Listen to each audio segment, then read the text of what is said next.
Hello friends, welcome to SMG channel. अगर आप मेरे चैनल के ऊपर नए हो तो चैनल को सब्सक्राइब कर दो and hit the bell icon to get the latest updates.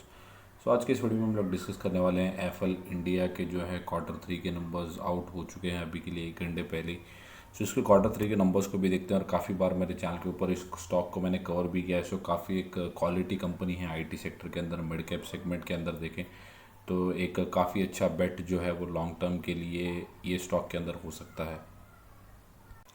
यहाँ पे पहले बात कर लेते हैं जो है सेल्स की बात कर लेते हैं। रुपीज़ जो है वो मिलियंस के अंदर है, मैं आपको करोर्स के अंदर कन्वर्ट करके बताता हूँ। तो इस बार जो कमाई की है वो लगभग 392 करोर्स के आसपास की जो की है। उसके पहले क्वार्टर में अगर आप देखेंगे तो 367 करोर्स के आसपास की, मतलब आप देख सकते हो क्वार्टर ऑन क्वार्टर जो है वो बढ़त देखने को मिल रही है। 367 से बढ़ के जो है 392 हो चुका है। और उसके अगर एक साल पहले अगर देखेंगे तो 353 करोड़ के आसपास की जो इनकम है। सो ईयर ऑन ईयर और क्वार्टर ऑन क्वार्टर भी अगर देखेंगे तो काफ़ी अच्छा इजाफा जो है वो इनकम के अंदर देखने को मिल रहा है। और पहले ही कहा कि एक आईटी कंपनी है तो यहाँ पे जो है वो एट्रिशन रेट का थोड़ा सा प्रॉब्लम चल रहा है आईटी सेक्टर के अंदर। सो यहाँ पे खर्चे भी जो है वो बढ़ते हुए देखने को मिले हैं। 312 करोड़ के आसपास के जो खर्चे हैं वो बढ़े हैं। 312, और उसके पहले अगर आप देखोगे तो लगभग कंसिडर कर सकते हो 300 करोड़ के आसपास का जो खर्चा था वो पहले के क्वार्टर में हुआ करता था। उसके एक साल पहले की अगर बात करें तो 283 करोड़ के आसपास का जो खर्चा है वो हुआ करता था। तो वहाँ से भी जो है बड़ा है। क्वार्टर ऑन क्वार्टर देखेंगे तो 12 करोड़ से जो है इजाफा यहाँ पे देखने को मिल रहा है एक्सपेंसेस के अंदर। उसके बाद प्रॉफिट फॉर द पीरियड की अगर बात करें तो 69 करोड़ के आसपास का जो प्रॉफिट है वो यहाँ पे आप देख सकते हैं वो निकल के आ रहा है। 69 करोड़ का प्रॉफिट किया है। उसके पहले अगर देखेंगे तो 58 करोड़, और एक साल पहले अगर देखेंगे तो 62 करोड़ के आसपास। ईयर ऑन ईयर और क्वार्टर ऑन क्वार्टर भी देखेंगे तो अच्छी खासी जंप जो है वो ऐसे माहौल के अंदर भी एफएल ने है क्रिएट करके दिखाया है। ईपीएस अगर आप देखेंगे तो ईपीएस जो था वो 4.0 था। उसके बाद एक क्वार्टर पहले 4.43 के आसपास देखने को मिल रहा था। इसके बाद जो है वापस से अपना अच्छा ईपीएस जो है वो अचीव किया है बेस्ड ऑन द प्रॉफिट। तो 5.19 के आसपास जो है इनका ईपीएस देखने को मिल रहा है इस बार का। लास्ट ट्रेडिंग सेशन की अगर फ्राइडे के दिन की बात करें तो लगभग 1.18% के आसपास की जो तेज़ी थी वो स्टॉक के अंदर देखने को मिली। नंबर्स जो मैं कहूँगा कि फैंटास्टिक नंबर्स जो है वो एफएल इंडिया ने पेश किए हैं। मुझे ऐसा लगता है कि हो सकता है कि मंडे के दिन अगर मार्केट का मूड माहौल अच्छा देखने को मिले तो स्टॉक के अंदर अच्छी खासी तेज़ी भी अगर बहुत टाइम से अगर आप यहाँ पे देखें।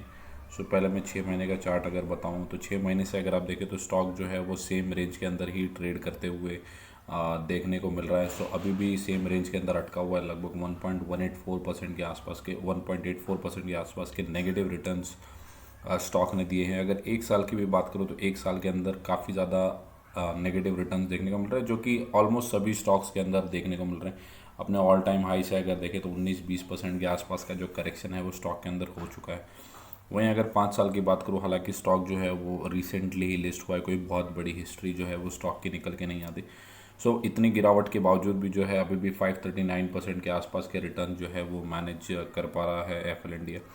मार्केट कैप अगर आप देखें तो 14,000 करोड़ के आसपास की मिड कैप की मार्केट कैप है। 58 के आसपास का जो है स्टॉक का पी है।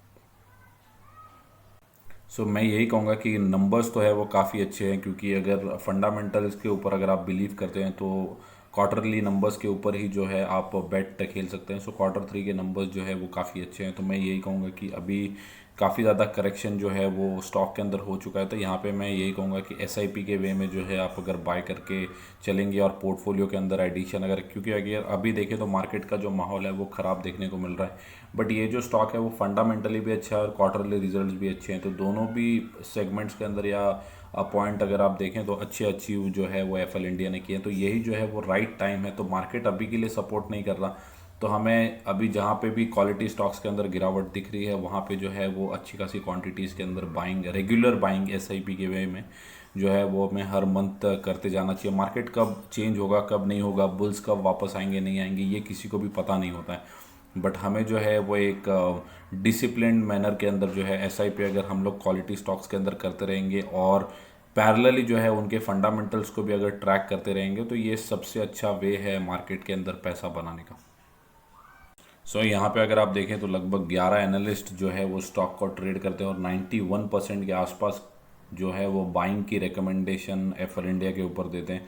सो 60% की जो अपसाइड है वो लगभग एक साल के अंदर देखने को मिल रहा है। अगर मैं यही कह रहा हूँ, अगर मार्केट अगर अच्छा रहा तो ये हो सकता है 100% भी आपको देखने को मिले। 60% तो कम ही इन्होंने जो है वो आंका है या अंडर परफॉर्मेंस किया, क्योंकि Q3 के नंबर्स जो है वो काफ़ी ज़्यादा अच्छे हैं। तो अगर कंपनी के फंडामेंटल सुधरते हैं तो स्टॉक के अंदर भी आपको वो चीज़ देखने को मिलनी चाहिए। मीडियन में अगर आप देखें तो 27% के आसपास की तेज़ी जो है वो हो सकती है, लगभग 1375 1400 के आसपास। और डाउन साइड की अगर बात करें तो डाउन साइड है ही नहीं, डाउन साइड भी पॉजिटिव में ही है, दिख रही है। सो लगभग 11% के आसपास की जो है वो अपसाइड भी विजिबल है।